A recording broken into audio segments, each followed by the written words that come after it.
Welcome everyone to Los Libertinos podcast. I am your host, Carlos Abelard, and this is Chingazos and Fire episode number 19. Our guest today is Adam Patrick. He is an entrepreneur in the restaurant and bar industry based out of Connecticut. He is also the host of his own podcast, You're Talking Over Me, which drops weekly episodes and sometimes 2 episodes a week. To me, his takes fascinate me, and I think his reach should be elevated. So this is me trying to do my part on that front. Welcome, Adam. Thanks, man. It's a pleasure to be here talking to you. Yeah, thanks. So I do the same bit in the beginning where I always say that I have family members, primos, cousins, tios, tias, sanchas, sanchos, whoever's out there listening that would not know who the guests are. And I have people that would know who you are. But to get on a good front foot here, can you kind of give a background of your, raised and born, family, siblings, your education, kind of any fronts you want to get into on some of your background, please? Sure. I'll give you the kind of abridged version. I grew up in Southern Connecticut, relatively lower middle class working family. My father was a 42-year tenured humanities professor. He taught writing, English, composition, mythology, philosophy. We had basically a library in my home growing up. My mother was a serial entrepreneur. She used to run a word processing and editing business when I was a kid, back before, apps did that for you. And then when that became kind of obsolete, she transitioned into becoming a therapist. So she works through couples therapy, helping relationships, things like that. So I was lucky enough to grow up in a pretty free thinking household. And we're talking the 80s and 90s in a pretty free thinking society, which we currently don't have. So in combination with being brought up in an intellectual family, I also played a lot of sports. Like my house just happened to be positioned very well in the neighborhood for basketball tournaments and, just riding bikes around and getting dirty and playing in the woods and stuff. So a very good, balanced, very happy childhood. High school was exactly the same, played all the sports, got along with everybody. I really couldn't have asked for a better 18 years of growing up. And then September 11th happened. I was managing a pizza restaurant at the time, 19 years old. And my girlfriend had joined the military like in mid-August of that year in 2001. And the whole plan was she was going to do her vehicle maintenance or whatever random military job she had. And then I would go move with her on a base somewhere and figure out some work for myself. So September 11th happened. I thought, well, I guess I'm not really doing anything at this pizza place. Let me go ahead and join the military out of no real obligation to defend freedom or anything like that, but more just to keep the relationship going. So I did that, was, let's say, disenfranchised with that decision rather quickly, even though I did have really good friends and a really cool experience there. It was really my first, let's say it was the first time in my life I had moral quandaries about what I was doing. And you could say maybe it was my childhood that kind of made me question, like, why are we doing this? What is the point of this? I hadn't even really thought about it going into the military, but I just saw this awful trudging bureaucracy of just murderous sociopaths that I was part of. And I just couldn't do it. So I found a way to get myself kicked out. And then I came back to Connecticut and started in the restaurant industry. And I've owned and operated bars, restaurants, clubs, nightclubs.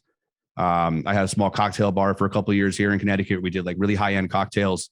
I've managed sports bars. I've owned or been a partner in 3 restaurants, owned one of them outright myself, and did consulting work for a long time with that. Anyway, during that time, I kind of I went and got my economics degree from University of South Florida and started studying economics, found my way into libertarianism, quote unquote, defined through Ron Paul. But I would say I was always kind of in like a Rage Against the Machine anarchist my whole life, like very independent, fuck authority, fuck this shit. Like it started to become defined with Ron Paul, like, oh, there's a word for this. Like, oh, there's an ideology for this. And then I spent the better part of a decade basically learning and parroting libertarian and narco-capitalist ideas, even though I would say I wrestled with them on many occasions, especially through like Facebook groups, like Jason Stapleton's Facebook group back in like 2014, 2015, where a lot of us kind of met originally. I still kind of rubbed wrong by it, but it sounded better than not having an ideology. And then COVID happened. My industry got shut down.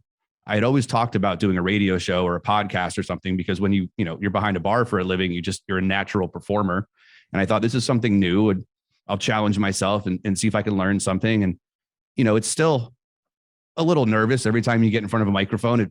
I get a little nervous, but it's been really cool. And I was able to really expedite learning or working through and learning a lot of the things that bothered me about the liberty movement or libertarianism or anarchism before, almost as like a speedball effect, right? Like blowing a line of Coke and you're like, oh, fuck, libertarianism, head rush, And so we find ourselves here after 18 months of kind of being vulnerable on air and learning about these ideas from other people. And I pretty much let those ideas have their day in the court of my mind, and I'm kind of moving on from it now. So I don't know what the next step in my intellectual or philosophical journey will be. I am leaving the restaurant industry in a few weeks to move on to something else. And it's a pretty interesting time. So yeah, you got me at a time of a lot of change in my life. And hopefully we can talk about some of that. Yeah, no, that's awesome. Yeah. I kind of want to get, so the entrepreneurial streak, that doesn't go away, right? I mean, I guess, I'm an entrepreneur. I work in construction, family business, and, all of the shit we got to take, the decisions of good ones, bad ones, dealing with people, all these people's emotions and all these things. And if you're lucky, you turn a profit. Where did that come from? You had mentioned your mom was an entrepreneur and all that. Is it something that you were that it came natural from you? Was it in your nature, or you saw it? Was there like a mentor or stories that you saw other people tell and they accumulated to be like, hey, I want to get into that? Or was it, a little bit of the freedom of being your own boss, but having all the responsibility? Like, can you kind of get into that a little bit? Mm-hmm. Yeah.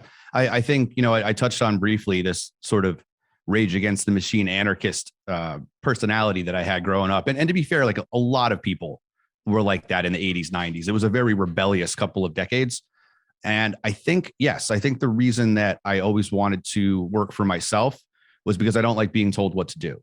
And the easiest way to not be told what to do is to make sure there's nobody telling you what to do. So, and even when I've worked for other people, the best way to not be told what to do is to make sure you're, 10 steps ahead of somebody who might tell you those things. So if you're constantly leading the pack, if you're constantly working as the best in your industry or one of the best in your industry, you find that the people who might be wanting to manage you or micromanage you are there's no way they could, because you're kind of running circles around them. And then when I was able to I basically lied my way into managing restaurants. I made up a fake resume. I wiped the military completely off of my record and just said that I'd been managing restaurants for 4 years instead of doing that. And then, I went in and I backed it up and I ran restaurants. So, and when I had the opportunity to work for myself or in my various side hustles, it's very much, you want to control not just the source of your own income. And of course, that Jason's message was very appealing to me when I first heard it, because that's what I'd already been doing. But you want to control the source of your happiness, right? And if you're relying on other people to provide you with really anything, sustenance, wealth, spiritual, if you're relying on spirituality, right, or emotional well-being, health, then you're never really getting those things for yourself or really working through them yourself. And you will find yourself in a place of weakness and predation if you don't hold yourself accountable and make yourself responsible for your actions. So yeah, really driving my own way, doing my own thing was initially a product of not wanting to be told what to do. But now that I've done it for so long, I'm ready for the next challenge. And that's in a few weeks, that's going to be the thing I'm doing. It's going to be really exciting. I'm super excited to leave. I've done everything I wanted to do, accomplished all my goals in the restaurant industry, and I'm almost 40. And yeah, man, So we'll see what happens. That's awesome. So it was in your nature, and it was mostly just wanting to do your own thing. Mhm. Do you think that there's this transitioning that you've had into basically rejecting the libertarian cocaine lines that were maybe micromanaging your mind to fit into these little narratives of what to say, what to do for all these years? Um, uh, is it easier to break away and maybe as you're breaking away and being 10 steps ahead of the people that are going to be trying to tell you that what's the point of that or why or what this and that, is it easier because you're an entrepreneur, or is it just easier because you're just thinking ahead? It's probably more so the latter. I mean, it's at the end of the day, like I said, the only person responsible for your happiness is you. So if you find yourself surrounded by a group of people or in a relationship or in a family situation where you don't feel like your goals are being met or you're not being fulfilled properly, you don't owe the people on the other side of that relationship anything. You owe it to yourself to walk away and make sure that you're being the best version of you that you can be. And I had not really spent a lot of time around other like-minded people, libertarians, anarchists, anarcho-capitalists, whatever, other than on Facebook randomly. So doing this show was like, like you said, like a cocaine binge of all of these ideas at once. And I'm very thankful even to the people I don't talk to anymore, or maybe don't like me very much. I'm very thankful that we were able to have those conversations, because I wouldn't have gotten to a place where now I feel like I don't need to do it anymore. And even like if you go through a breakup, or maybe you don't, talk to a sibling anymore or something, if you're doing that because you want to move in a better direction and not out of ego and spite, then, people should be comfortable with that. I've never had any problem walking away from bad ideas, bad situations, harmful people, abusive people, because who's going to do that other than me? No one's going to protect me. No one's looking out for me, and I don't want them to. So yeah, it is easy. It's really easy for me to just turn it off. And that is nothing personal. I don't have any personal animosity, but I'm going to do the best things I can for myself. And that's where that decision came from. Yeah. Yeah. So if anybody that's hearing this, I mean, I'm hearing you exactly. And I'm thinking that it's like, I think very similar to you and all that. Mostly, I think it comes from being an entrepreneur, because you can scale up things or scale down, and scaling down to the self, you can run yourself just like a little mini. I mean, actually you do run yourself like a little mini business. Where are the leaks? Where are the inefficiencies? Where can you, where can you improve on, all these things. So yeah, I mean, if anybody out there is listening, definitely, I don't know if there's any books out there or something that's good for entrepreneurship, but in the mindset of an individual, they should. No, I'm sure somebody's written them, but I'm not very well read on a lot of books. But it sounds like somebody we should definitely get into something like that. They'd probably have a lot of good ideas and all that. But moving on a little bit. So you have this thing where you say, and I like it because it kind of resonates with kind of what I say with it, which is like chingazos and fire. And chingazos to me just means just throwing a lot of punches and seeing what hits. And if something hits, you're gonna cause some fire. But there is some it's not the cleanest way of fighting. It's just a way of like, hey, when you're down at the bottom, or at least try to at least throw some chingazos, you never know. You say all fights on all fronts at all times, with all weapons, with all allies. Can you kind of explain what that kind of means, and how maybe in some situations it could be effective, but maybe in other situations it misses the mark? Well, that's going to miss the mark if you don't define what the goals are, right? If I'm saying that in like the liberty space, then what it might sound like is, well, I'm going to look at left libertarians, I'm going to look at devout statists, Democrats, progressives, as long as on this issue, this one particular situation, they align with me. And that's not what I mean. What I mean is defining the goals in my life for myself, where I want to go, and then aligning myself with people based on the goals and not worrying about their ideology. Right. So it's not like I'm going to vet somebody's ideology first and then figure out where we are congruent. It's that if we're congruent, we're just congruent. And I don't care about your ideology. It doesn't matter. Is it going to get me where I want to go? Are we going to help each other move forward? And then when we no longer need that relationship, or it's no longer healthy and beneficial, then we're going to part ways. Right. So yes, it can be ambiguous, but I think like almost everything can be ambiguous because not everyone in the world is going to think like you. And, it's been said that if people misinterpret words, that it's on the speaker to define them. And that's true in some ways if you're trying to sell a product, right? If I'm trying to sell steak knives and I'm not communicating that, what the product is or that the price is a good value or that you need these in your life, then yes, the problem of messaging is on me. But if it comes down to my own personal well-being, spirituality, life goals, wealth, I don't owe anybody an explanation for how I feel about those things. I just have to follow my path myself, and I'll make the subjective judgment in the meantime about who and what are going to further those goals. I think that can be the disconnect with people, is this trap of facts and logic. Like, you didn't make a cohesive, valuable argument that convinced me one way. I'm like, I don't care. I'm not trying to convince you. I don't care. Right.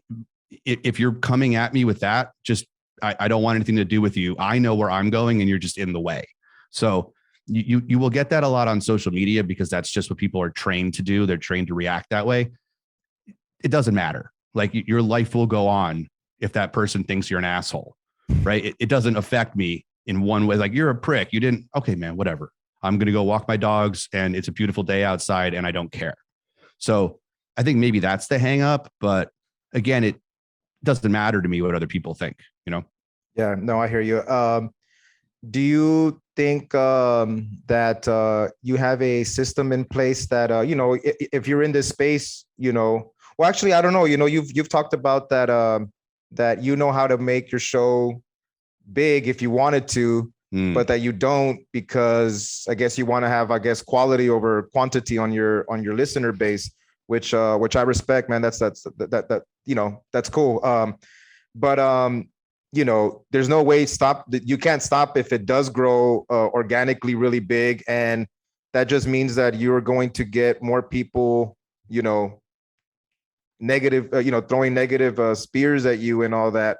Does your not kind of giving a shit attitude, can that scale up to bigger, or is it right now you feel good where you're at? Oh, I mean, I always feel good where I'm at, but I obviously I'm in this for me. Right? I started doing this for me, and I'm humbled that other people think that there's something valuable they can get out of it. I am genuinely humbled by that. And maybe that's why they're getting something out of it, because they feel there's an honesty and a genuine quality to what I'm saying, because it's coming from at least a somewhat vulnerable place. The problem with getting big, there's two ways that happens, and you touched on both of them. You can like grift your way into popularity by just giving people what they want to hear. And that's relatively easy. You can do that and get like maybe 20, 30,000 listeners a show, something like that. If you just read the market, this is what I would do if I were selling steak knives, for example. I would make sure that I'm telling people exactly what they want to hear so that I could sell the product. But I'm not trying to tell people what they want to hear on the show. I'm trying to tell people what I want to say, and what I'm trying to learn, I am sharing with them.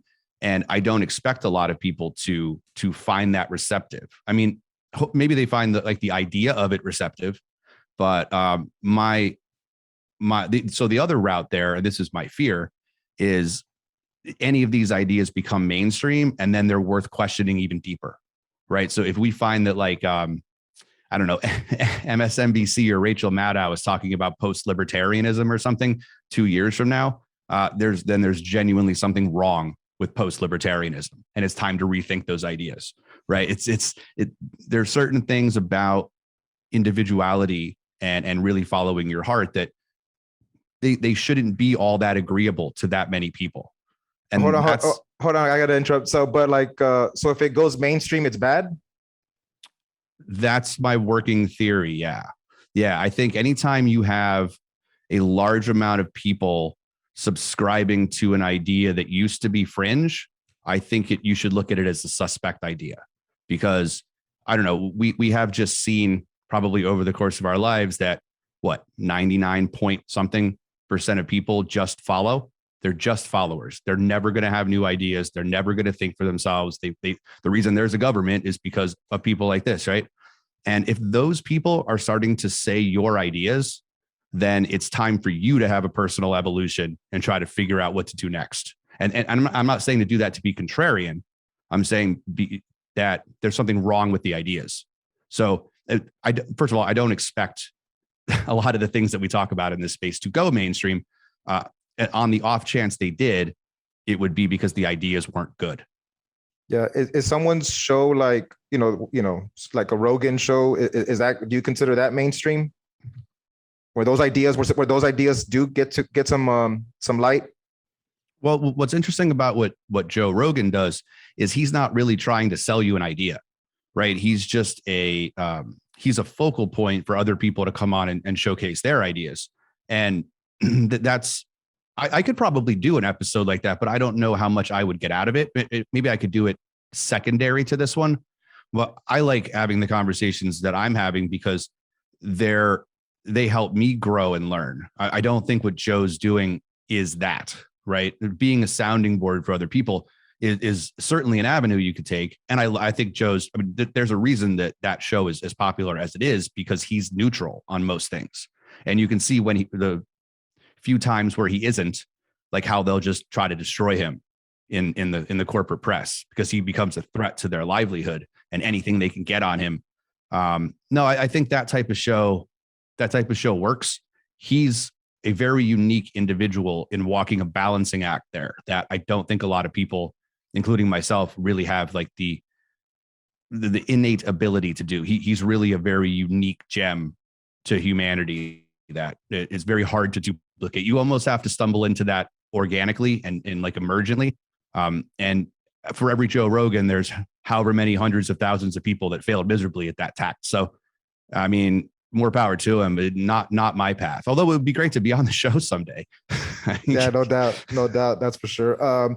Yeah, earlier you had mentioned about how when someone says something, like they say words and they're not clear that it's on them.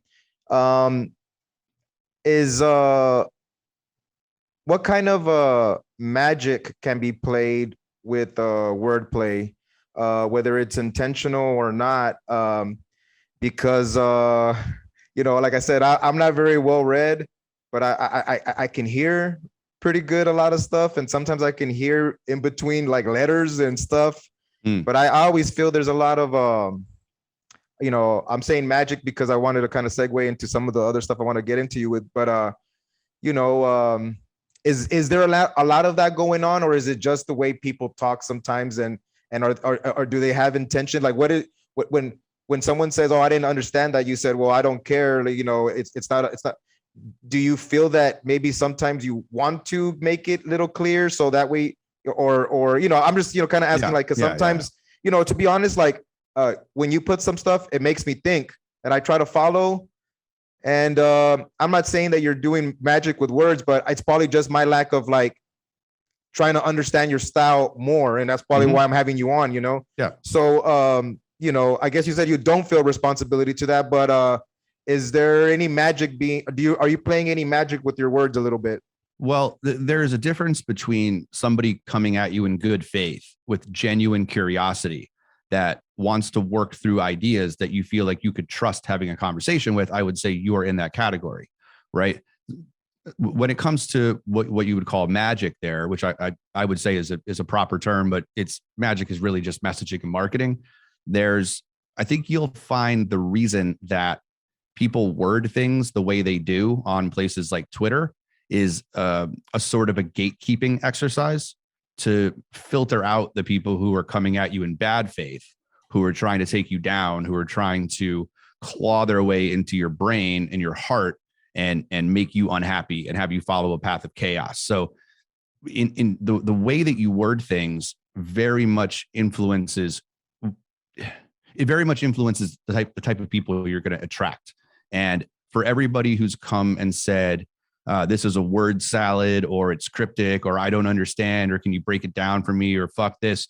There's a you who's come along and genuinely wanted to have a conversation. And if you're wording something kind of magically, it helps you separate the wheat from the chaff, right? And I think a lot of people do that naturally, whether they know they're doing it or not. You follow somebody like Cyprian on Twitter, formerly Vin Armani, and people will say, why don't you just come right out and tell me what to do? And it's like because you're asking that question is why he's not doing that, because you're not worthy of the information, because you haven't taken the time to be responsible enough for yourself to look inward and try to figure it out. Now, there is a point at which you can just double down on being an asshole and not and maybe chase away people who are coming at you in good faith by reading their responses improperly. I try really hard not to do that. And I know some people will double down, and I find that off-putting. Like I don't like personal attacks really, unless they're coming directly at me, in which case we're going to have a problem. But yeah, it's a gatekeeping exercise. It helps filter people out, and you have to be very careful when you're doing it that you try not to lose as many of the good ones as you can through that process of selection. Yeah, no, I hear you. Yeah, it's like I don't know if you've ever like been to like court in a court case and been in a jury and all that, or anything like that. But man, some of like even though I'm saying magic and the way we talk about it, those judges, man, they have some magical powers, man. They dress kind of weird like that, and you go to this court summons. They use these words that are very, and then everybody comes in and all rise, and everybody like there's a lot of like magical traditions and occult stuff going on there. Can we kind of get into that? I know you've said that you got into it. You've mentioned before in some of your podcasts that you got into it.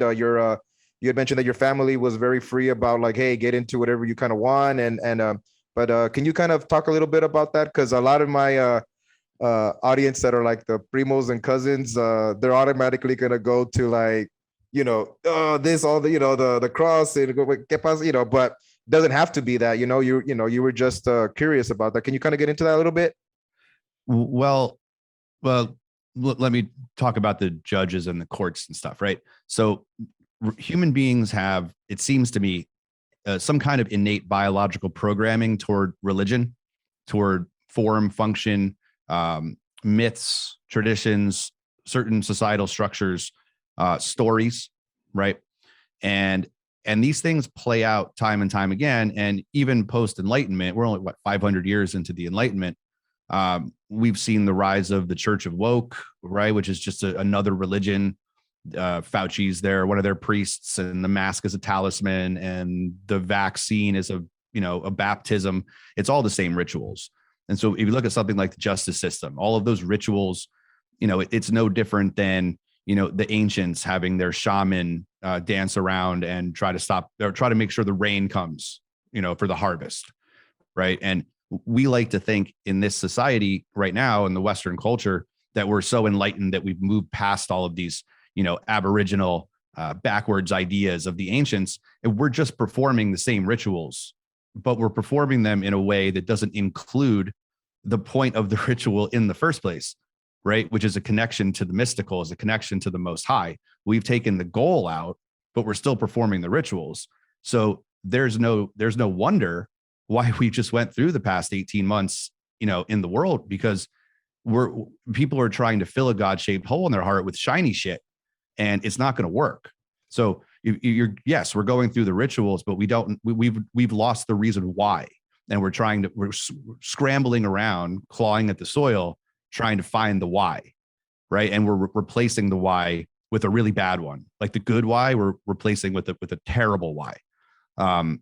And the second part of your question, I think you might have to narrow down a little bit. You said like the people might be given this or whatever. Oh, what did you mean by that? Well, actually, we could kind of riff on this a little bit. I think I heard you say that in the same vein that taking the vaccine is like baptism, having a baptismal. I think I heard you say that in a part, right? Can you kind of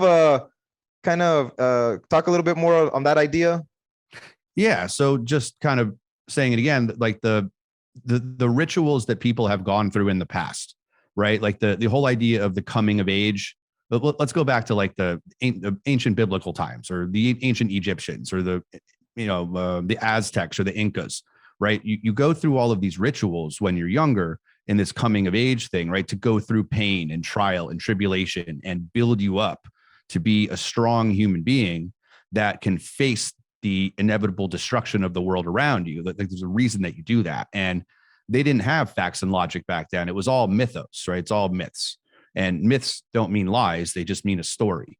So the stories were told and the rituals were performed as a way of getting you in tune with this great ether, whether it's the Brahman or Yahweh or, Nirvana or whatever. And we still do that now. We still do the rituals, right? We still go through all of the things. And I'm just making an a kind of a, it's not a silly analogy. I think it's a pretty good analogy. If you look at like the traditions of Christianity, when you go through the catechism, you take the sacraments, you finally get confirmed, right? It starts with baptism when you're younger. You can see a very analogous process happening with the Church of Woke today. And, maybe these are the same people that will say walking around with rosary beads, saying the Lord's Prayer is silly superstition, or, oh, you really think the sky fairy is up there looking down on you? Meanwhile, they're wearing 3 masks. They're jabbing fucking chemicals into their arms, and they're worshiping at the altar of modern science and medicine. It's the same cycle, right? It's the same ritual. It's just being performed in a completely empty and materialistic way. Hey, what's up, everyone? Thanks for checking out the show. Be sure to support our efforts here by checking out palomaverdecbd.com. It is a online store that my wife and I run. And you get 25% off by using the promo code Chingazos. And just in case you guys don't know, it's not in my nature to be interviewing people like this, but if you like what I'm putting out, just know that I'm on some CBD. I take a gummy about an hour before I know I'm going to do the show. And about 20 minutes before the show, I'll take some drops, just takes the edge off, and then I just get into it. So if that's something that sounds like, oh, in your life, you do some other stuff that might benefit you to take the edge off before you get into some shit, try some CBD products. So go to palomaverdecbd.com, use the promo code Chingazos, get 25% off anything in the store. Peace. Yeah, no, I hear you, man. Yeah, I part of my agenda on this show is to kind of talk about secession in my way and the way that I know it, and that's to try to promote it by saying that I believe that Texas will win a World Cup before the United States does. And I had not really thought about sports events as rituals, but listening to you have conversations like with Matt Erickson and different, the ones you had with Vin and just different things. And I had not thought of it that way. I know that there was something about it that was like that because when I go play with my friends and all that, I always feel better after the game. It could be the athletic part, but it could be the whole ritual, even if it's just a pickup game, and when I watch it at the highest level, you see these guys touching the ground, doing the cross and pointing, there's a lot of and the community comes together to sing their songs for the whole, it's a lot of that ritual in there. And I don't know if it's good or bad. I know that it gets looked down upon from many people, like, it's the bread and circus that they're giving to the people. And it's that, I don't know. I mean, maybe there's something more to people that just get into sports and live a happy life, and not get into a lot of the weeds that we kind of get into. But, you said you were into sports. Do you see any of that? Is it good to have these big sporting events and to bring ritual? Because actually these sporting events are the ones that are starting to push and break people's like, wait a minute, they're like, hey, is COVID really that bad? We just saw 70,000 people come together to do that. I had this one guy come, I guess Trump had a rally recently and he goes, oh, that's a super spreader of COVID. But he's like a sports guy. And I posted on there, hey, well, tomorrow you're going to go watch a super spreader of a fun, what's the difference? You're all, everybody, and, nobody said anything. He didn't say too much after that. But I don't know. Do you have any take on like the ritual of sports? Yeah, I think, just because something's a ritual doesn't necessarily make it good or bad. I mean, it could just be neutral. The idea though is what are you getting out of it, right? So if you're playing sports, especially if you're a kid, you learn camaraderie, teamwork, ambition, right? Athleticism is just keeping your body healthy. You are working with others to achieve a common purpose, but you're also being competitive. So you're building that competitive nature to succeed for yourself and your tribe. I think all of that stuff is very natural. If you extrapolate it out to like the NBA or something, I mean, well, they were the first corporation to shut down in 2020, kind of led to all this. It's, doesn't make basketball bad or teamwork bad.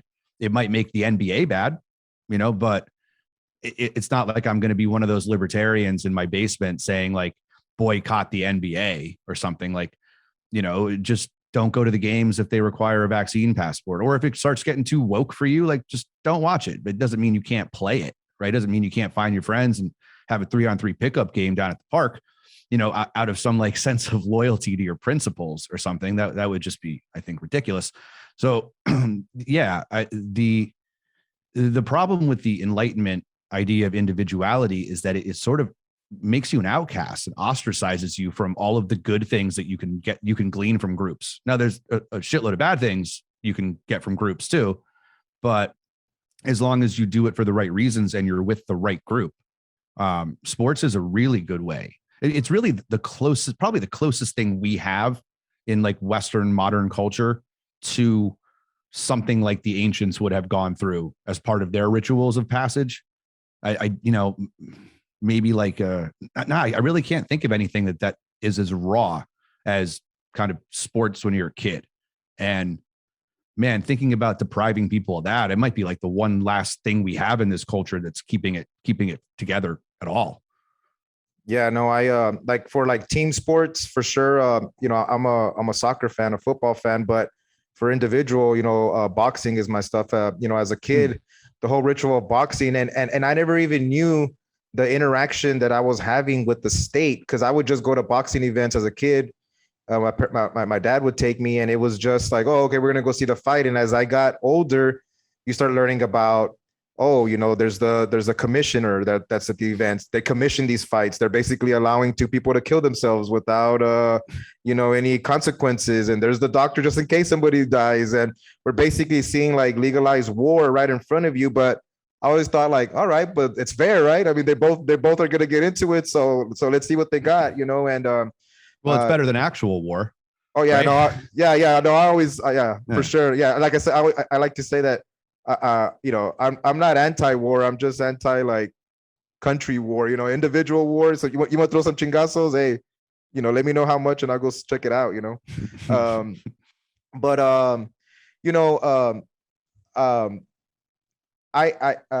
in preparing for the interview, I had some, it was a little hard because, I wanted to kind of ask you about how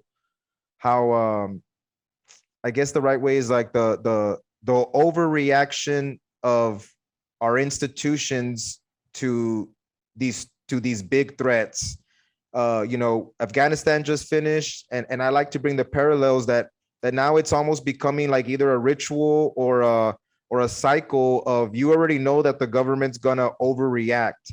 And I had kind of asked my wife, and I had said, what was the last time I overreacted, like bad, and she said, she kind of was like, man, I guess you really don't do that. And then she goes, oh, we had a fight like 6-7 years ago. And I was like, oh yeah, okay, I guess so, but that's just me. Maybe there's people that are like more chill about a lot of things. And I consider myself like a chill vato, but what is it about the people or the leaders in our institutions that automatically go to overreaction all the time? And is there going to be any self-reflection on this? And have you ever, overreacted, self-reflected, and thought, oh, okay, and fixed any like shortcomings on that front?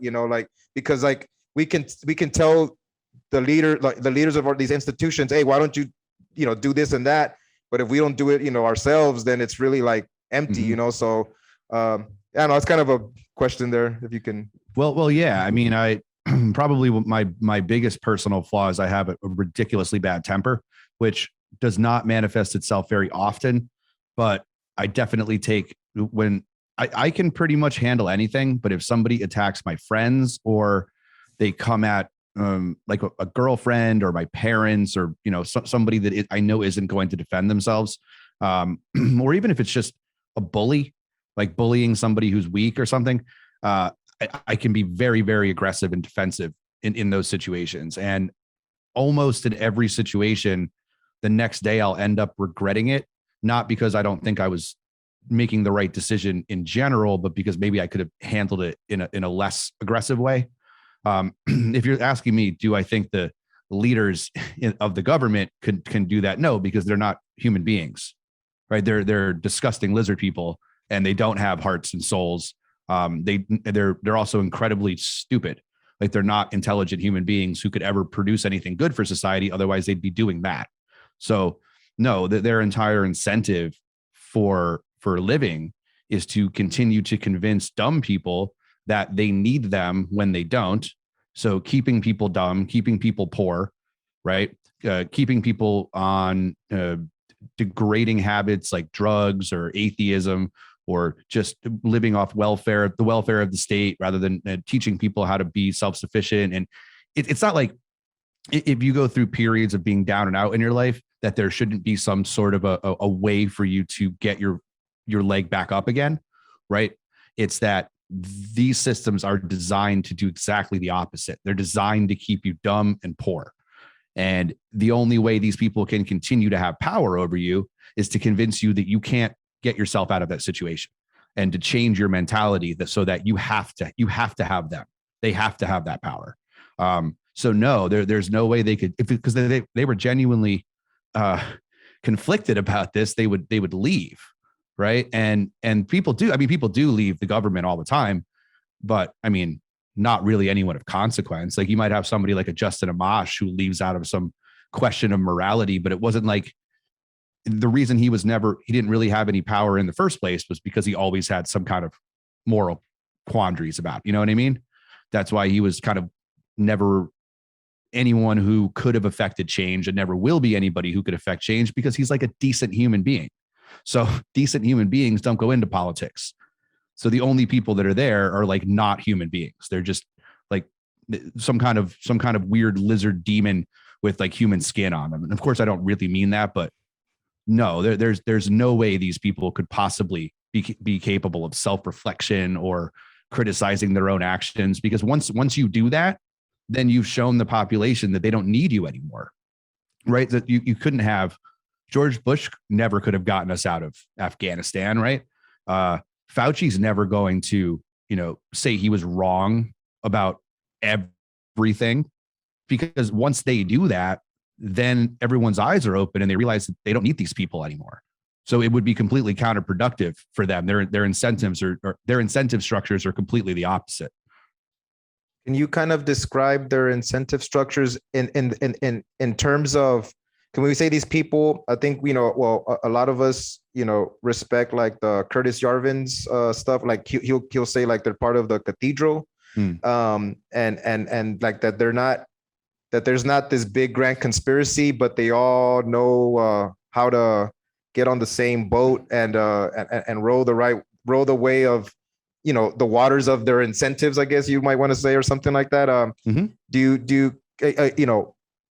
We would want, well, when I say we, I guess I could speak for myself. Like, I like the ideas that someone like, like Andrew from Property Liberty wants to do it small at the small level, but if something goes mainstream like that and there's different things, do these people as they scale up, can we get people that can self-reflect and try to do the right things? Or is it just that once you get into this type of swamp and all that, like it's just gonna drown you?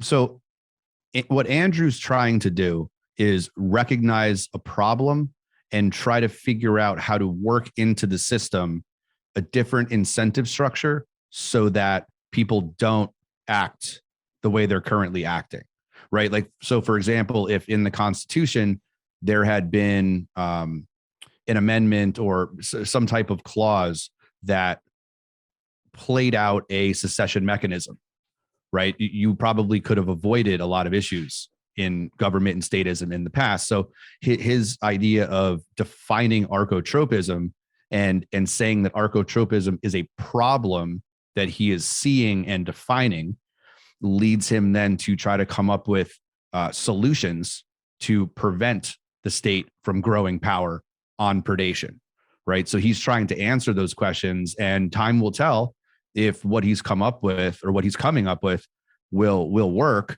I think it's a really intelligent way of going about it. If you're going to go the political route, which is not my way, but if you're going to go that way, you want to approach it with a very Machiavellian sense of what it actually is and approach it in a way that might actually work, which I will just say is completely the opposite of spreading the message of liberty to as many people that will listen, and trying to get a bunch of young people to go protest somewhere outside of the Capitol. And that's me taking the libertarian and kind of Trumpian take, where a lot of that is going to end up being completely counterproductive. At the very least, at least Andrew is looking at the problem as it is, defining it and trying to come up with solutions that work within the incentive framework that's already there. So I don't know if that will work, but it's certainly got promise, where a lot of other people's ideas of how to use politics, they're going to end up a couple of years from now with a very rude awakening of how completely counterproductive those actions are going to be. Yeah, I know. I hear you. Yeah, so that's why, like, when you have your like I say chingazos and fire, and you say about the all weapons, all fronts, all that stuff. You know, I don't put too much weight on the libertarian stuff, but I ain't gonna lie. Like, if one of them gets on like the debate stage and he can get on, I'm gonna watch it and party and promote the shit. I'd be like, hey, check out this vato. Hey, like he's, I've always, I guess it's in my nature to play, I guess the underdog story. And there's definitely something about maybe human nature that the underdog is someone that you can rally behind. So I ain't, if they get on the stage, I'm definitely gonna watch it and all that. And I don't know if the guys that are kind of speaking against it will or won't. I guess it doesn't matter. I mean, they can do whatever they want, Well, I mean, listen, man, if Dave Smith gets on a debate stage, I will personally invite everybody over to my house and we can all watch together, right? That would be an absolutely fantastic thing to see. I'm not rooting against. I would never in a million years root against that situation transpiring. I really don't see any negative from that very specific thing happening. As a matter of fact, I think it would be beautiful. My concern over a situation like that is the reaction to it from a large group of people who do not have the physical or emotional constitution to do the thing themselves, right? When you start riling up people who don't understand politics, who don't understand the structures of power, who don't understand that these people want them dead, and you get these people all fired up to go out, they're not going to have the intellect poise of somebody like a Dave Smith. So it isn't that I would never want to see Dave be successful. As a matter of fact, I think he would be very successful. I really want him to be. I think it's just worth pointing out that these movements, if not handled properly, could end up being counterproductive for the people who are following, if that makes sense. Yeah. No, I hear you. Yeah. And I like that you say that it'd be beautiful if he got on, because that's all I'm not thinking about president and all that. Like that to me is a waste of time, but hey, I'll donate some money if he kind of gets some momentum to get a percentage enough to get on the debate stage. Hey, okay. That, because to me, I'm just paying my pay-per-view feed to watch some chingazos, on a debate stage, So, I mean, ain't no thing to me, I mean, these things already cost like $100. So would I pay $100 to give some money to somebody to try to see what's up? If you can throw some chingazos, yeah, I definitely would. But hey man, just to respect your time, I wanted to kind of ask you about, I know that you said, I've heard you mention that your father had a library, And how was that growing up? You know, like I've mentioned earlier, I'm not very well read, Mm. but a lot of people in my culture, I mean, I'm speaking here like, we, at least people that I know, they don't grow up with libraries, definitely a lot of novellas playing on the TV, and probably a lot of like lessons in those novellas or something, and in sports and all that. But, that wasn't something that I grew up with. How was that growing up for you? Is there a pressure because there's a library in your house to have to read a lot? Was it something that you liked? How was that for you? Well, I was born in 82, so I'm almost 40. We never had cable, right? I went all the way through. I graduated high school in 2000. We never had cable TV. We had a rotary antenna. You could get 13 channels. And most of the stuff that was playing on those channels was not stuff that I was interested in. We had a couple of radios. My mother had an old record player. So we didn't have phones. We didn't have computers. So when I wasn't outside playing with my friends, like playing sports or riding bikes or getting into fights or whatever on the playground, there wasn't really anything else to do but read books. So they were there, and they were interesting. And I always had kind of a creative mind, like a storytelling mind. So I'd read a book and I'd play out the scenarios in my head or something, and we'd talk about them with friends in a way that made sense for kids, as you're trying to break down ideas. Like almost all of the reading I've done was up until I was 18, 19 years old. And I read more books in those 18 years. I mean, exponentially more than I've read in the 20 since. So, I don't even think I've picked up a fiction book in like a decade. I read some Rothbard, I read some Mises, some economic stuff.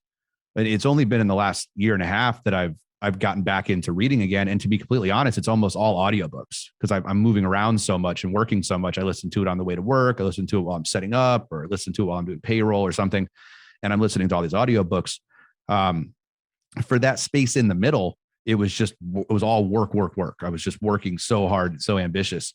But yeah, no, to answer your question, I wouldn't have known what else to do if I was in the house other than just grab a book and read it, or just sit there and stare at the wall or something. So that Yeah. it just sort of worked itself out. Like a lot of kids growing up at that time had the same experience. They just didn't have the books, right? If they had them, they probably would have read them too. Yeah, no, I hear you, man. That's awesome. And last question, in our circle here, well, not in our circle, in the circles that we kind of get into here, there's always, to me, it's all positive.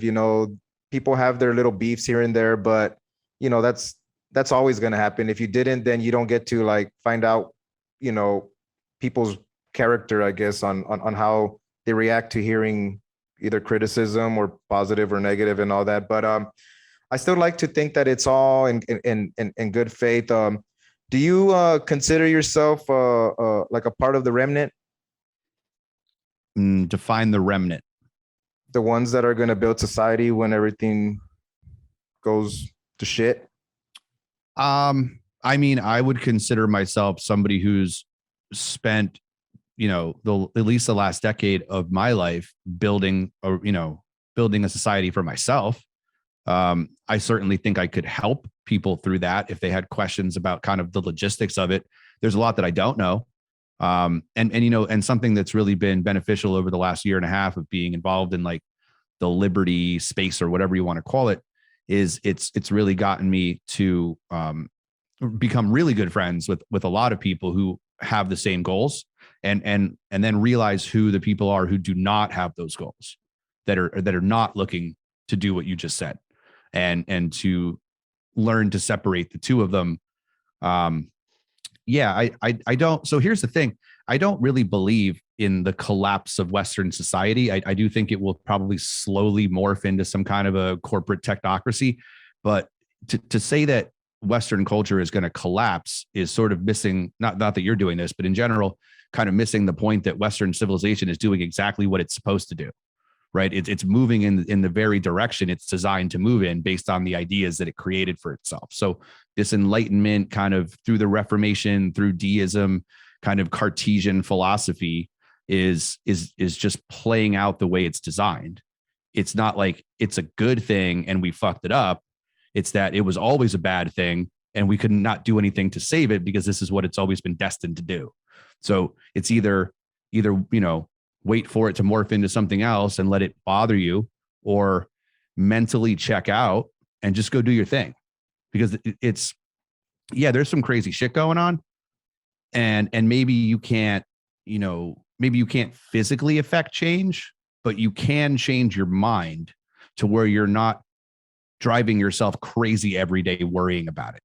Like if you can't physically change something, the least you could do is chill out, bring your tea down a little bit, and get a little bit more in touch with like a spiritual nature, or meditate, or go to the gym, or play soccer or whatever, to just get your mind off of it. Otherwise, you're going to drive yourself crazy. And when that happens, you find people going down like these crazy rabbit holes of just, it's the end times and Jesus is coming back and he's going to judge everybody. And pretty soon the cities are going to be burning. And it's like, probably none of that stuff's going to happen. So yes, it seems really bleak out there. It really isn't that bad. And I know people don't want to hear that because they want to freak out and they want to embellish, and they want everyone to be like, go out in the street and vaccine passports. We have to fight this to the death. And it's like, okay, go do that, right? Go do that. I'm going to work on being calm, collective, and successful to the point where it doesn't matter for me. It doesn't. Like, I don't need, if you get yourself to the point financially, if you can do this, and anybody can, where it doesn't matter. I mean, doesn't that sound like a better place to be than flipping out all day long about how awful the world is? I don't know. Maybe people want to flip out. Maybe it's easy for them to do that, or it's some kind of a lazy crutch. Everybody should do that if they want, but I don't know. I advise maybe something a little different. No, perfect, Adam. Yeah, man. So thank you for coming on. Can you please tell people where they can find your show, or find, or get in touch with you? Sure. You can go to you'retalkingoverme.com. You can do everything right there on the website. You can listen to all the shows right there on the app. It's you'retalkingoverme.com. So YER, talking with no G, and overme.com. And if you don't want to do that, you can find me on any podcatcher or YouTube, same as anybody else. And contact me at I am Adam Patrick on whatever social media site you're on. Probably your best bet is Twitter, or you're talking over me at protonmail.com. And I will just say, just because there's been a couple weirdos here, if you're going to contact me, like, hello, how are you is not a good way to start, because I don't know if you're like some Fed or like a porn bot, or, like I live in California. It's like, say who you are, say what your point is. Like, let me know you're a real human being so that I will engage you and not ignore you. Cause like I said, I don't want to miss out on the good ones. So, I think that's it. If anybody wants to, hear early shows or whatever, they can go on to Patreon/YTOM. But honestly, I don't really care if people do that or not. It's a little bit of a perk if you want to pay $5 a month. If not, everything is pretty much free. So, you do you. Yeah, fair enough. Thank you for coming on. I hope you feel that I respected your time here with me here, and hopefully in the future I can have you on while you're going through your transition and getting more into a place where you. That's right. By the next time you talk to me, I will be a full woman. I'm going through my transition. I'm doing hormone replacement therapy currently. That's funny. All right, man. Thank you, man. All right, I appreciate it, Carlos. Peace. Thanks. All right, dude.